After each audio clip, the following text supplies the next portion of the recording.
Hey there, I got a advanced copy of the new Malcolm Gladwell book, Revenge of the Tipping Point. Here are my thoughts. I know I read the first Tipping Point book long ago, maybe audiobooked it, but I mean, I cannot tell you much about it. I enjoyed it, I know, but beyond that, I couldn't tell you much about it. It's been so many years. But I've read a lot of his books, or at least audiobooked them, and I like his style.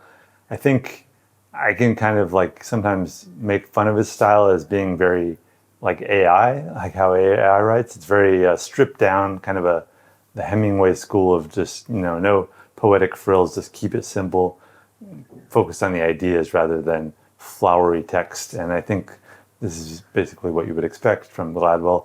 He always has these really counterintuitive narratives in which, he'll feel like this is what's going on and you may have expected this, but you're wrong. And here's why. And he'll go on from these other things. So there's a lot of disparate stories all across different places in this book. He talks about, like in Miami, how there's this big Medicare fraud case, over $1 billion. I never even heard of this guy, Philip Esformez, and fascinating that he basically got his sentence commuted by Trump, which is, I feel like that was, I think that's the only reference to Donald Trump in the whole book. And it's like, it's really like, why? What? I wish somebody would address that in some interview or debate. But anyways, he talks a lot about these bank robberies in Los Angeles, why they were so many there and why it's so extreme and what was going on. He talks about COVID, about super spreaders, about how parents of Waldorf school students were able to not vaccinate their kids and things like that. So a lot of different ideas, but the biggest one that I didn't see really coming exactly, because I had kind of forgotten about it. He kind of hints at it early in the book, but the opioid crisis in the U.S., why it was so bad, or why it is so bad, and why certain states it's worse, a lot worse than others. I didn't know enough about the crisis to go into that, but he has his ideas and his opinions about what we could have done differently like 15 years ago. I think, though, at the end of this book, I was like kind of unclear, like, what do we do now? Like about not just the opioid crisis, but a lot of different things that, there's these tipping points perhaps that can really act as like a domino that starts this process that, but like I wasn't really clear, like, what do we do now beyond pay attention and try and plan better. But so anyways, there's these three big ideas that he talks about in the book. Let me see, there's the overstory, which is kind of this background of a place that even like the people that live there, they barely see it because they experience it so regularly. It's like kind of the attitude of the people, it's in like the weather, it's in the environment, and it's like you breathe it and you can't really get away from it. And only when you leave a place and come back do you really even see it.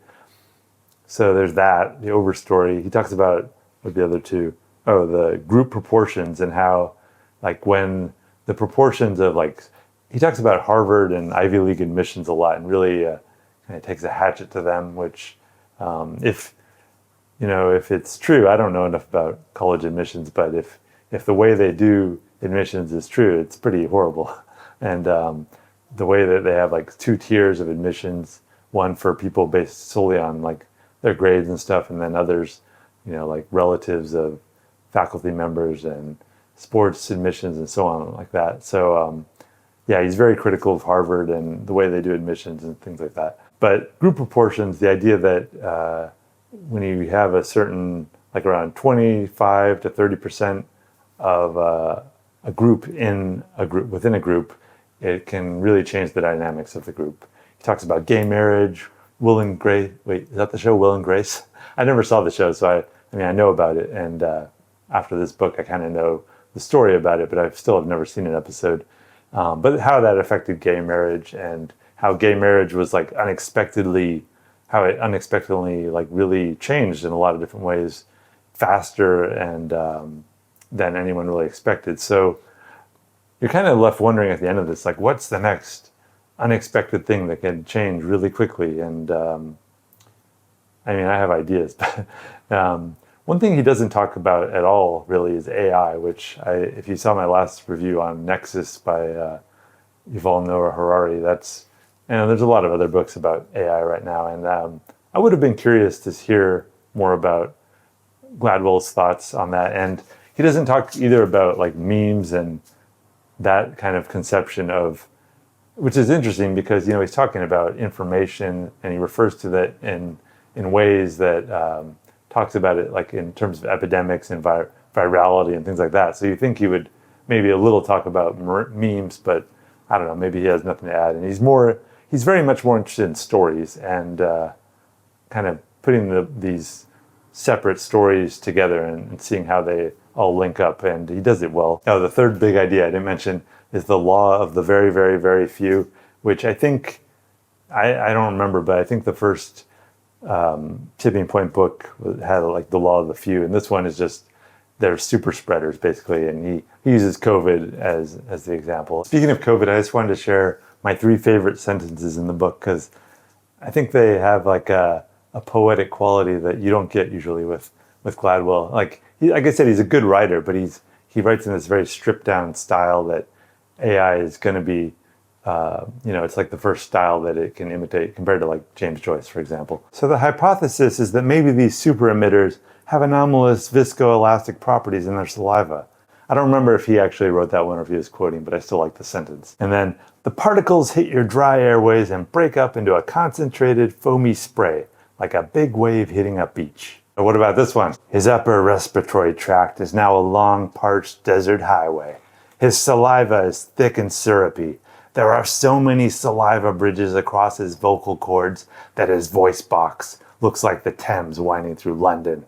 I don't even know what that last part means, but they should have hired me for the audiobook. So overall, an enjoyable book, but I just didn't feel like there were any kind of, at the end of it, I just feel like, what do we do? I don't feel like I'm any better informed about what we can do. Just, pay attention and try to improve our systems. That is kind of why, liberals tend to like him more and conservatives tend to dislike him, because his ideas are about, operating on the system, which, if you're like a Waldorf parent, you don't want interference.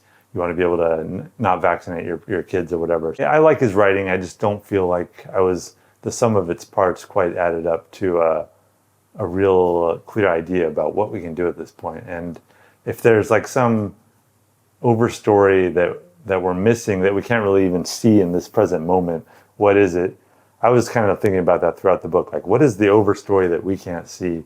And we're like, as near as I can see, like there's this big binary of, people have talked about this before, of, 2 conservative and liberal groups that can barely stand each other in real life, and they go online into totally different universes, but then they have to coexist in this meat space of real, real reality in which everybody coexists. So how do we reconcile those 2 situations where like nobody actually wants to share a world or share a country, and yet we have to share this physical land? What are we going to do about it? Is it going to be like the Jetsons, where people are going to live up in towers? And then also the justification for systems and actions that are counterintuitive are always going to frustrate people who don't understand those decisions and the planning behind them. This book is like, if anything, it just highlights how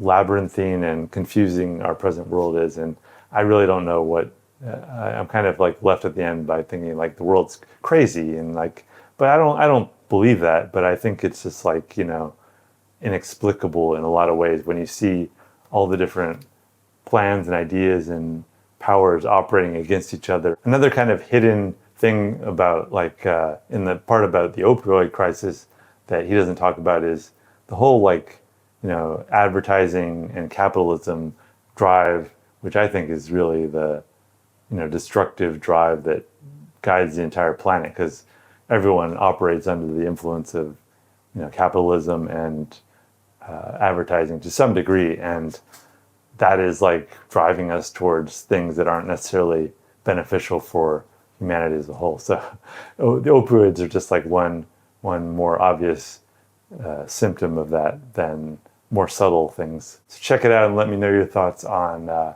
Revenge of the Tipping Point. Like I said, I enjoyed it, but I just didn't feel it was quite as like substantial or as actionable as I would have maybe liked. But yeah, I did enjoy the book.